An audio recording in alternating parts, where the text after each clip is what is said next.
Ministerial Education and Formation, Kingswood University Integrated and Outcomes-Based Approach. This is what we've been working on for the last 3 years.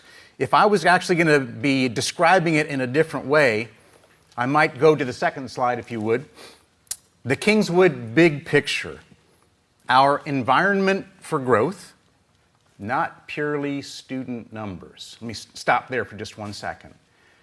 There's no way an academic dean can make such a statement unless the president actually buys into that kind of agenda. To be able to say that we are as much focused on life transformation as we are on student numbers, that's a big deal. Because focusing on life transformation is extremely costly. There's a huge investment in terms of personnel hours all across the board, staff, faculty, and administration. And there's a huge cost in terms of budget dollars that goes into life transformation. And unless a president says, yes, that's the direction we'll go, it becomes impossible. So let me begin by saying thanks to Mark Gorvet, who may actually be the best pastor amongst us. He is a pastor masquerading as a president. And what's great is I'm a pastor masquerading as an academic dean. So if it'd be okay, at least amongst us, can we take off our masks and reveal ourselves who we are? So let me start with an innocent conversation with Keith Drury, if there is actually such a thing. In 2005, through a number of scenarios, I became the division chair of the Religion Philosophy Department at Indiana Wesleyan University, which was an impossibility at the time because I was actually a Free Methodist. And for a Free Methodist pastor to be the division chair is an impossibility, though all things are possible through God. And I remember after an initial faculty meeting that I had at that time, I was walking back to my office with Keith, and Keith made a very simple statement to me. He said, "Did you know that the curriculum is essentially the same since the time of merger?" Now, as a Free Methodist, I thought that merger was like, 15, 20 minutes ago? And he was talking about the late 1960s. That the curriculum that we teach, not just at the time Indiana Wesleyan, but at the time Kingswood and SWU, Oklahoma Wesleyan, Houghton, the curriculum that we use to prepare men and women for ministry is essentially the same as it was in 1968. I didn't know that at the time. And that was a huge issue because, as Roger very astutely said, we are preparing people well for the late 20th century. But the church is so vastly different now than it was then that if we are doing the same things now that were done then, we actually know that we're failing or at least doing poorly at it. That was a big issue in my mind.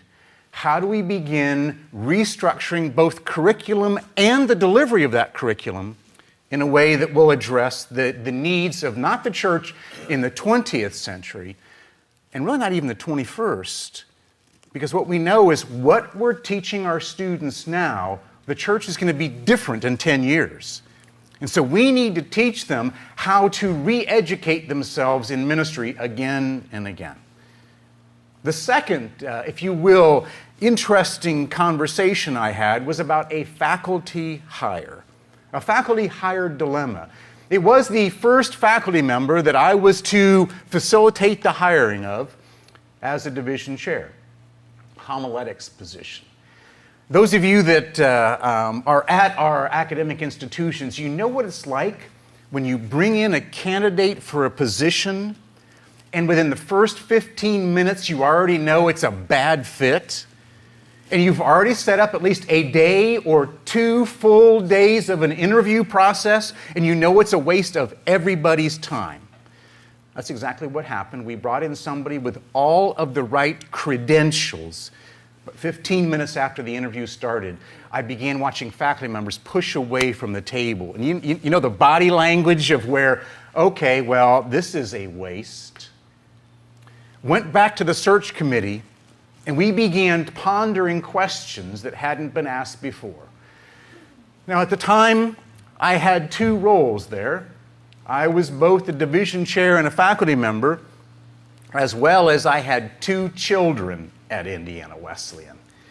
And the search committee placed to me a different question than that ever been asked before. They didn't ask who is the best person to hire. They asked me this question: who do you want to hire to teach your daughter homiletics? Well, that was a different question. And I went back and I made a phone call.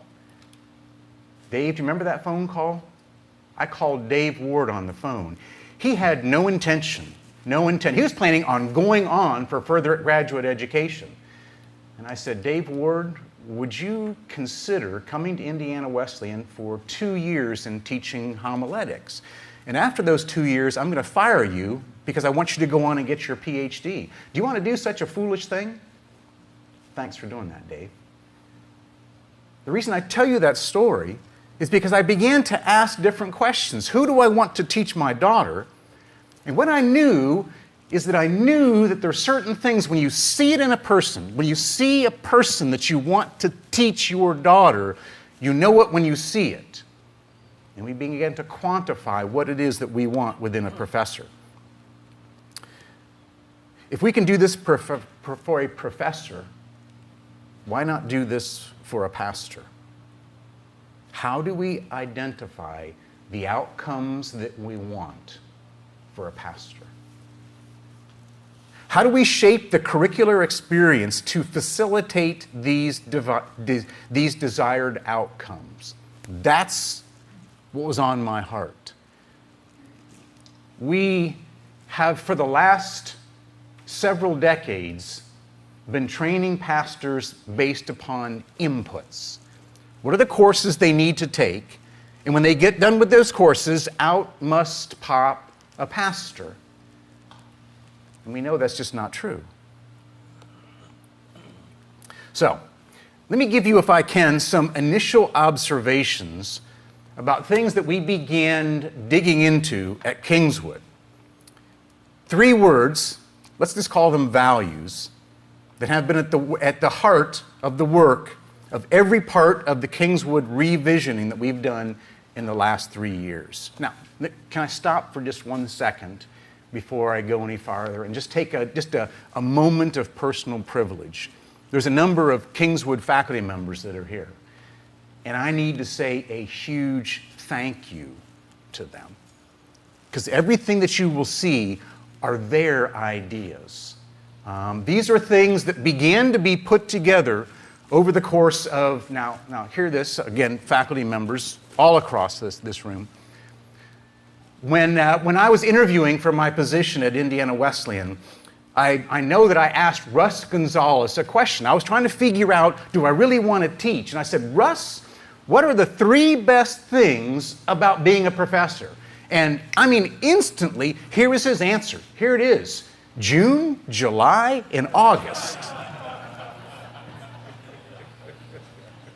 And so my first year at Indiana Wesleyan, my first year at Kingswood, I asked the faculty members, would you mind giving me June, July, and August so we can revision the entire curriculum? And you know what it's like when you do that during the summer. You begin to put together outcomes documents and begin to create those by committee. You know how long that takes?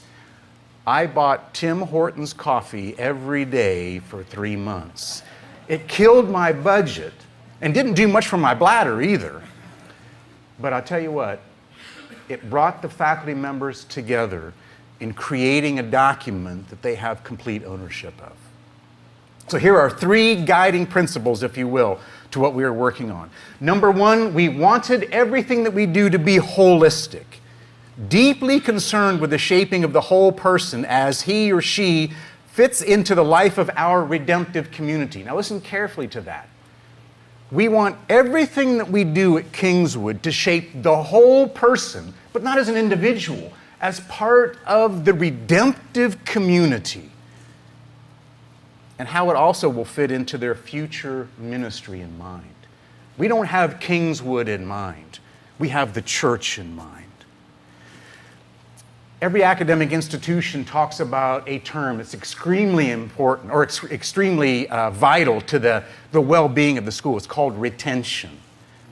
How many freshmen come back as a sophomore? Retention. How many freshmen actually graduate? Retention. But I do have to apologize to our president regularly. I don't care about those numbers. Did I really say that out loud? But I don't care about those numbers.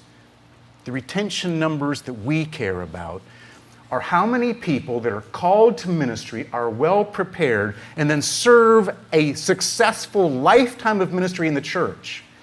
That is the retention number that I care about. So, number one, holistic. Number two, integrated. Desire for all the pieces to fit into the whole. No silo mentality is allowed. Meaning what we often do is we teach our curriculum in silos. We teach general education courses.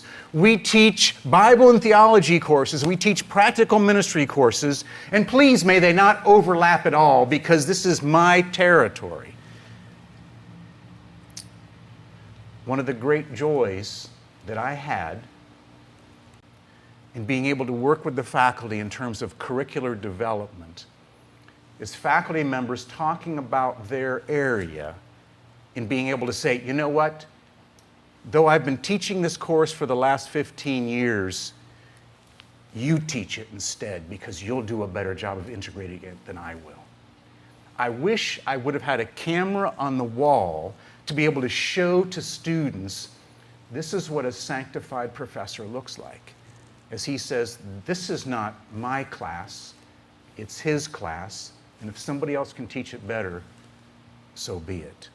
And if we actually need to take a course and take two courses that are being taught and fashion them down to one and to teach it in an integrated way, how wonderful that was. Now, the faculty at Kingswood does not know it, but the number of times I walked away from faculty meetings in tears because they were doing what was best for the kingdom and best for the students and not holding on to what was theirs. It was transformative to me as well as the process. Number three, outcomes oriented. Keeping the end result in mind, the imago Dei.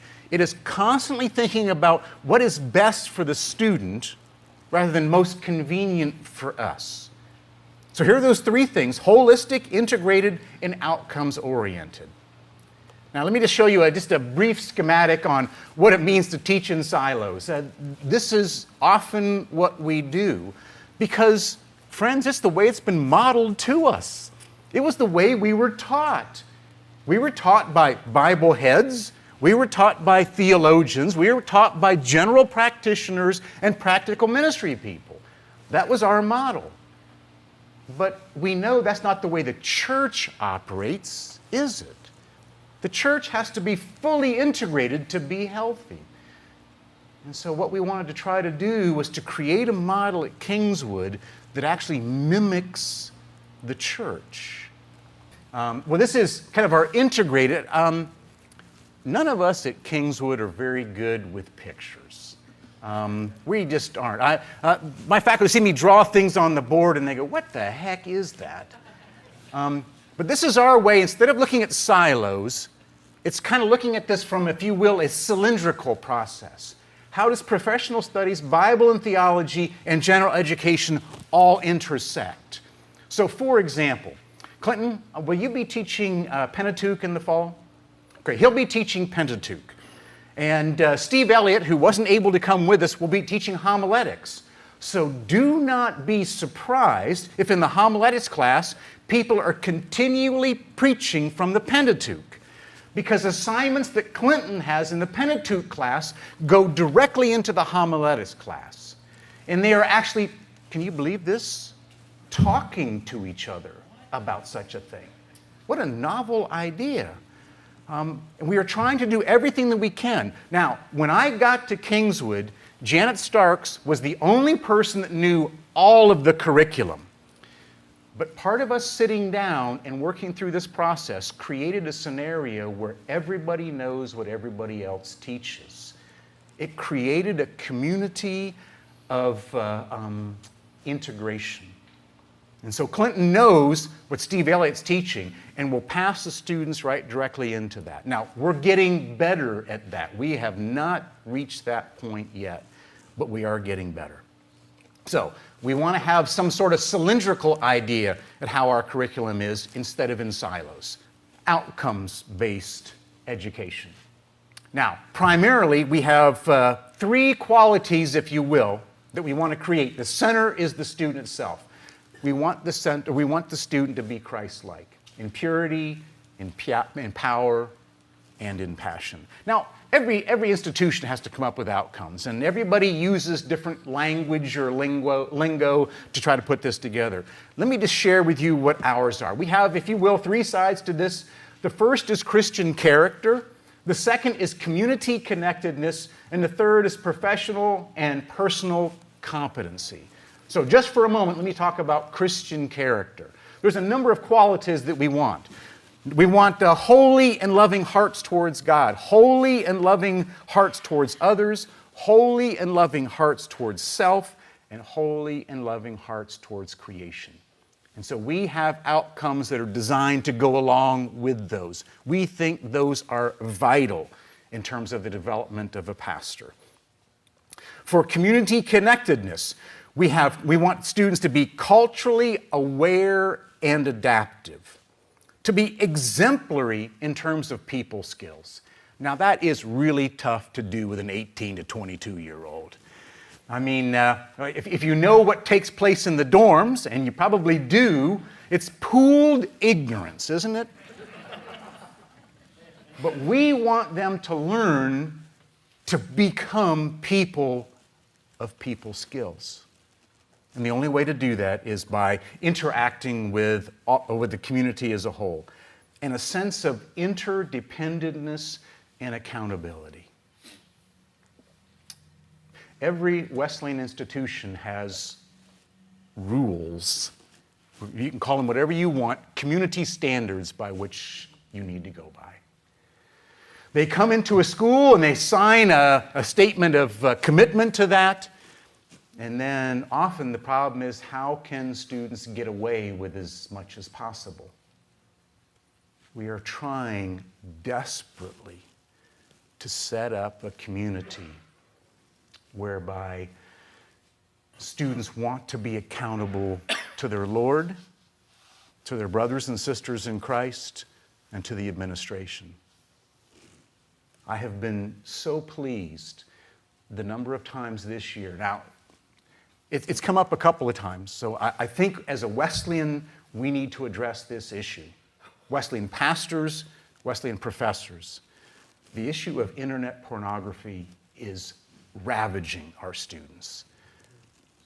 Our kids are coming and they are sharing that they have been looking at pornography since they're 10 years old. It is shaping their brain in a way that we have no idea. They are being wired differently than we are. And what is great is our students are coming forward and saying, this has got more control on our life than anything else, sometimes even more control than the Spirit. And what has been great in terms of the sense of accountability, they are being accountable to one another. And they are coming and sharing, and it's created an environment that I wish I could take credit for, but I can't.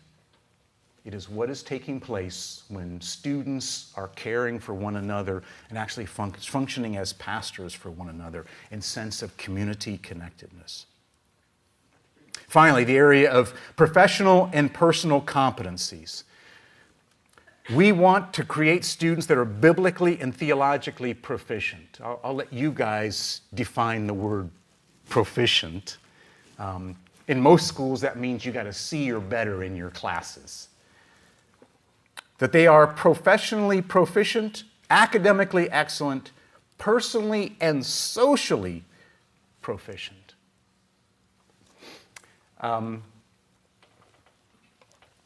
If education is to be holistic, it means we need to knock down the walls of the classroom and that all of the world becomes the classroom. And so one of the great joys that we have had as faculty is a lot of staff members are involved in the life of our students.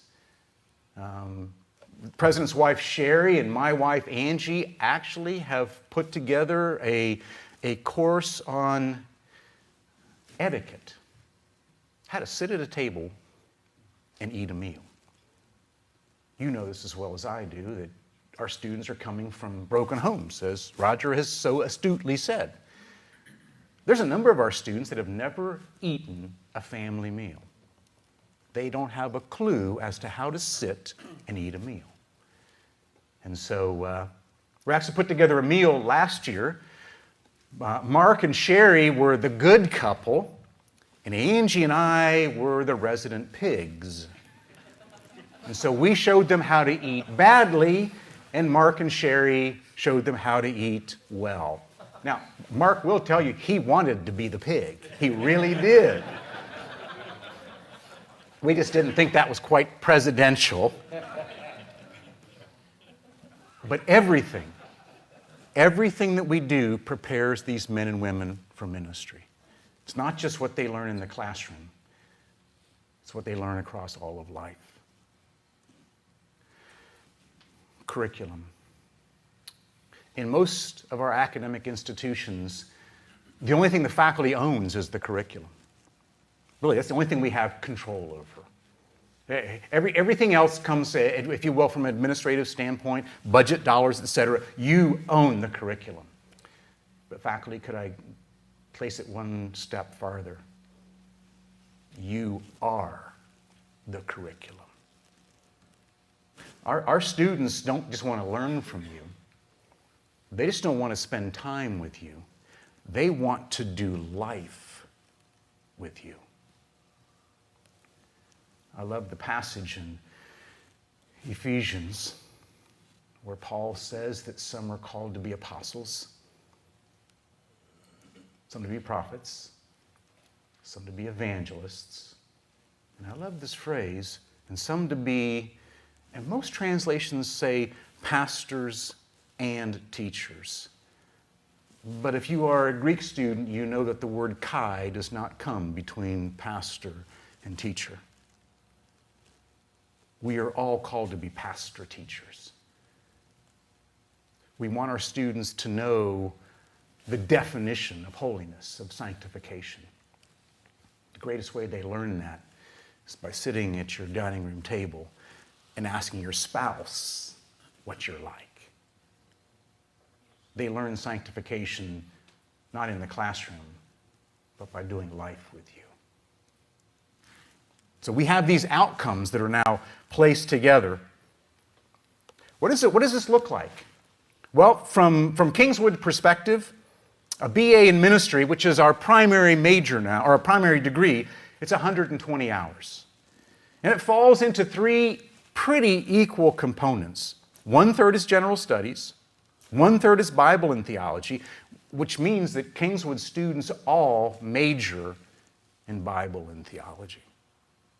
And 1/3 is in professional studies. That's essentially the way our degree looks like. So it's our goal to develop an integration among these three disciplines in this curriculum, so that all three not only are equal, but also cross boundaries. I made this statement to our students recently, and so I'm putting it on this overhead for you. The time is ripe for Kingswood to take the lead. And the only reason I say lead is because we're the smallest of the institutions. It is much easier for us to make changes than any other institution. When I first got to Kingswood, I remember one of the first things I did, I was getting ready to teach a class, and I asked Dr. Starks, I said, Janet, how do I make changes to this catalog and to the course description? And she said, well, Dave, you change it. What? I don't have forms to fill out? I don't have committees that I have to meet with? No, change it. I thought, this is going to be fun. So it is. Things that we have accomplished in the last 3 years are probably not possible for the other academic institutions, simply because you are larger and you have more of an infrastructure than we do.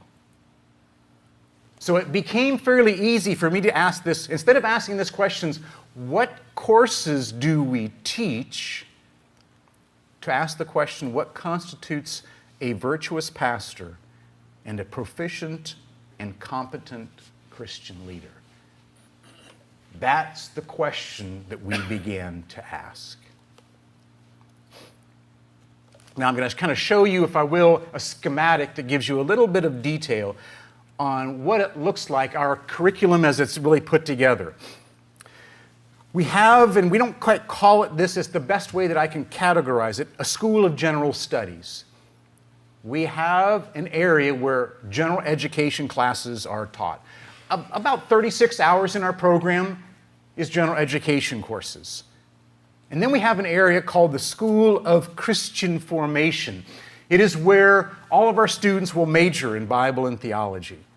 There are 6 hours of Old Testament and New Testament classes. There are 15 hours of Bible, including inductive Bible study, methods of Bible study, and advanced Bible courses. 3 hours of spiritual formation taught in the freshman class. And then there are discipleship groups that function for the remainder of the 8 semesters, so that spiritual formation is something that takes place not in the classroom, but in all of life. BCB, Basic Christian Beliefs and Systematic Theology, so there's 9 hours of Bible and theology. So there are these 2 foundational cores of Christian formation and general studies. And please hear me when I say this. It's not like we value Christian formation more than general studies, because they really intersect with each other. We can't dialogue with the world unless we know what they're thinking about. How many of you get Barna Report on a regular basis? Did you get your email today? Did it tell you the books that people are reading? I mean, our students, as well as the rest of the world, they're reading Hunger Games. How many of you have read Hunger Games? Yeah, you have to read it because that's what people are reading. General studies tells us really what the world thinks like. We need to be a part of that. And then Bible and theology tells us how God thinks and how we can be transformed into His image. Those two need to go hand in glove. They can't be held separate.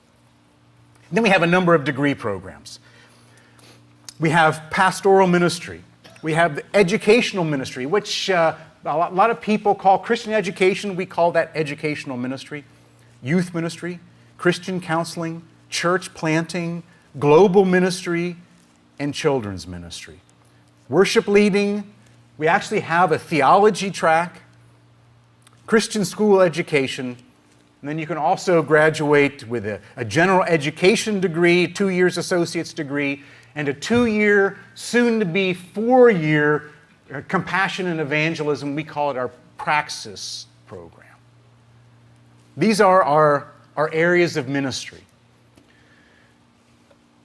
As I said, our students want to do ministry with us. So Praxis ministry, for example, the Praxis degree. Mike McNeil has been running that for 27 years, Mike? 28. For a while. He is the best person I've ever seen in terms of doing ministry with students. Mike goes out with his students on a regular basis, twice a week, to do ministry. Now, Mike is not a numbers person. His students are numbers people. So, Mike, this is not about you. This is about your students. Could you give me a round number? In the last 2 years, how many people has Praxis brought to Christ? Probably a couple hundred, around that. This is not faculty members. Students have brought a couple of hundred people to Christ. I love doing ministry with Mike McNeil, because when Mike goes out, the students come back to campus, and that's what they ask. Has the kingdom been changed because of your ministry today? So you can ask the question, are you doing ministry? I love the way Mike does ministry and just walking alongside him. So these are our degree programs. Let me try to explain to you the two sides of this that go hand in glove. The first is the side of what I call the virtuous pastor. One side over here, the virtuous pastor, and the other on the other side is the professional pastor, the virtuous pastor. At Kingswood, we strive for an integrated curriculum, as I've said. Classes and/or Christian practices that we have intentionally built into our 2- and our 4-year experience. Thus, we've tried to put together a curriculum which forms and transforms a student rather than just simply informs. In addition to regular classes, we infuse the campus with, most schools call what I'm about to talk about as co-curricular activity. We call it core curricular activity. Experiences that facilitate the development of ministry gifts and grace. This is done methodically through Pulse. Bill P. did a great job of kind of introducing you to Pulse. Pulse is our Wednesday experience. We used to have classes Monday, Tuesday, Wednesday, Thursday, Friday, and now we have classes on Monday and Tuesday, have expanded the number of hours, and then Thursday and Friday. And Wednesday is what we call our Pulse Day, where we try to help our students be able to gather the heartbeat of the Father. So we have one Wednesday a month, what we call our Head Day. And what I mean by that is we bring in somebody from the outside that has an expertise that's not part of our faculty. And they teach our students. It may be the integration of faith and science, since we have a very small scientific component in our curriculum. The second Wednesday of every month, we have a day that we call our Heart Day. We focus clearly on spiritual formation. What are the things that transforms a person into the Imago Dei? A third Wednesday of the month we call our Hands Day, where we go out and serve the community. So as you heard from Bill Peed, the first Wednesday of the year in the fall, we have something in Sussex called the Balloon Fiesta. It is where hot air balloonists come into Sussex, of all places, and there may be as many as 10,000 people that come in the weekend after Labor Day. When they leave, Sussex is a mess. And so we had 200 plus students go out and just simply clean up Sussex. And the people in Sussex were asking us questions of, now, why are you doing this? It gave such a great opportunity to bear witness to Christ, both without words, but with words. We did that all year long until we came to our final climactic Hands Day, which was where we took the entire student and staff and faculty down to St. John, a fairly large city about 45 minutes away, and served St. John all day long. We went to 22 different ministry sites and did everything we could to display what Christ looks like, and then came back and had a wonderful celebration meal to top it off. The final Pulse Day of the month is a Sabbath day. I am really bad at being a Sabbath keeper. How about you? We are trying hard to instill within our students what it means to be a follower of Christ and to be a good Sabbath keeper. And so one Wednesday a month, we stop.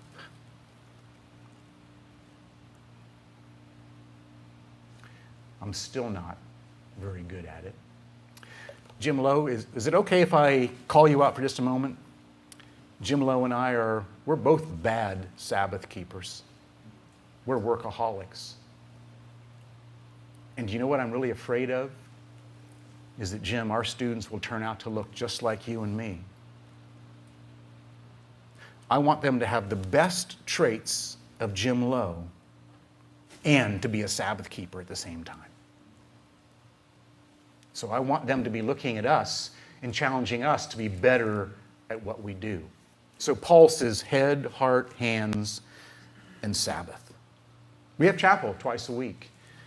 And I tell you, I love chapel. It's an all hands on deck. Campus shuts down and we all come and worship together. We have discipleship groups that meet once a week. Resident life in the dorms is just as important into what we do. Prayer opportunities. I wish I could tell you of what it was like when Jeff Eckert, if you know him, Jeff Eckert came to campus last fall.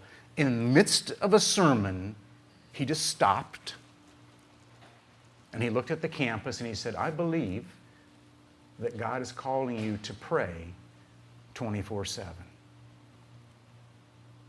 And when he said those words, there were several students that cried out. It was a weird moment because the cry was both an acclamation that this is what God is saying to our students, but it's also a sense of weeping. And so it began then, for the next month and a half, our students began to pray 24/7. President Gorvet did the most presidential thing I've ever seen him do. He took his hands off and said, if this is God, the students will run it and we will not touch it. Because if we touch it, if the administration touches it, we will often contaminate it. And the students led it all. And for several months, our campus was praying around the clock. It was beautiful. So at Kingswood, life is designed to develop students as a whole person. That's the virtuous pastor part. Also a professional pastor, that's just as important. That our integrated curriculum prepares students to minister professionally and proficiently, at least we hope. One of the key ingredients is our emphasis upon experiential learning. And we have other core curricular activities that enriches professional preparation as a minister, as a teacher, as a pastor. Those are our students. Pulse, as I said, head, heart, hands, and Sabbath. Student ministries. All of our students are involved in student ministry throughout their time at Kingswood. And it all climaxes in an internship. Now, as I mentioned, Praxis is wonderful at that. Bill Peed takes students regularly on international mission trip experiences. There's mentoring and discipleship. But could I spend just a couple of minutes talking about internship? Because it's vital to who we are. Let me tell you a little bit about Kingswood internships. Number one, it's costly in absolutely every way. It's costly to us as an institution. Number one, we're going to be sending students off campus for one semester of their career. So they're going to be gone. Now, if you think about it, we send out seniors, which means that there is then an absence of leadership on campus. So the last semester of their career, they're gone from our campus, and their absence is felt. It's costly in terms of finances for the students. It's also costly in terms of the church where they go. Because you know, if you've ever had an intern come to your church, you pay more to them than you get back in return. You invest time in them. So I have pastors regularly call me and say, I'd love for you to send an intern to me because I need somebody to start a youth program at my church. That is not a church where I will send an intern. Because they want more than they're willing to give to the student. I want to send students to places that want to invest in them and train them to become men and women of successful ministry. But it's absolutely vital for our students to fulfill their outcome. Classrooms and simulated ministry that we do on campus is sometimes just too safe because we really create environments where they don't fail. And how many of you as pastors would say the greatest learning experience I've had is failure? And I don't mean getting an F on a class and having to retake it. I mean failing in ministry.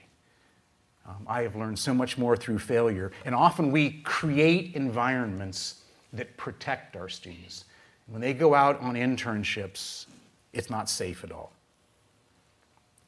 It also requires a love for the local church.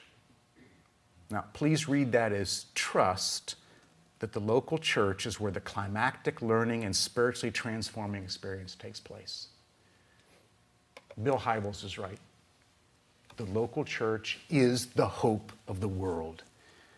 I would like to say that students will learn more in my classroom than anywhere else. I'd like to say that, but it's just not true. Students learn more about ministry in ministry than in taking a class. It's a wonderfully collaborative experience between the school and the church. When churches and academic institutions talk on an intimate level about how students are doing and how there are things I just cannot create at Kingswood for a student to learn.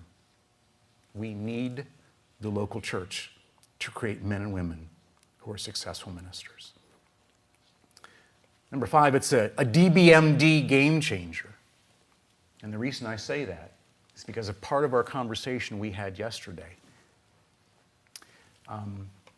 You might ask me, as a graduating senior, is he or she a good pastor? I don't know. I might know they're a good student. I don't know if they're a good pastor. And so when our students graduate, because internship is key and climactic to their educational career, I don't write their recommendation. The local church pastor that served as their supervisor, they write the recommendation.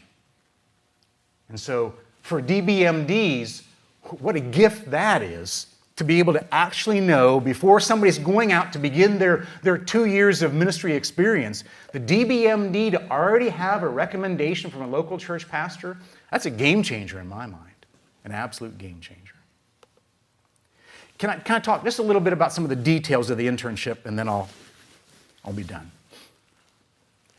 Internship at Kingswood is a full-time experience. It's a 12-hour commitment. It's also community-oriented education.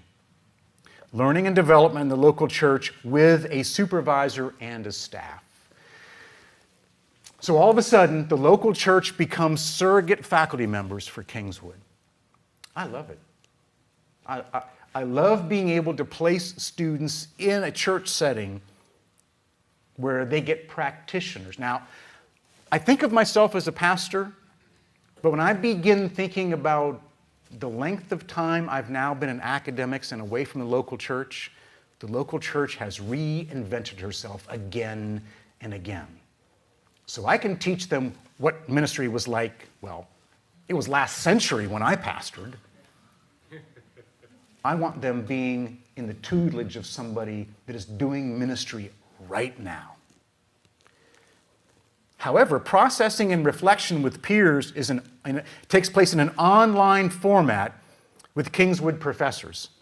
Students need immediate feedback on what they're doing, both from the local church pastor and from professors. I'm not sure who it was that said you'd love to have students be able to do an internship and then come back to process it. But by the time you come back to process it, it's often too late. You need that interaction immediately when something happens. And so we have interaction that takes place with the local church pastor, but sometimes, do you remember, if you were ever a staff member at a church, the local church pastor was the problem. And so we immediately have students engaging with faculty members at the same time. And then our plan, and this will be finally instituted this coming spring, there'll be a week-long on-campus debriefing to bring them back for closure. So right before graduation, we as faculty and staff, and bringing in local church pastors, we will debrief with them after their internship. Well, I've talked way too much, and what I've talked about is our curriculum. Ours is unique. Every single Wesleyan institution is unique. And we have tried to put together something that seems to model at times what we hope the local church is like. We want students to be able to take everything that we do at Kingswood right out and bang, it'll apply right into local church. That's our hope. That's our dream. That's Kingswood big picture. Russ?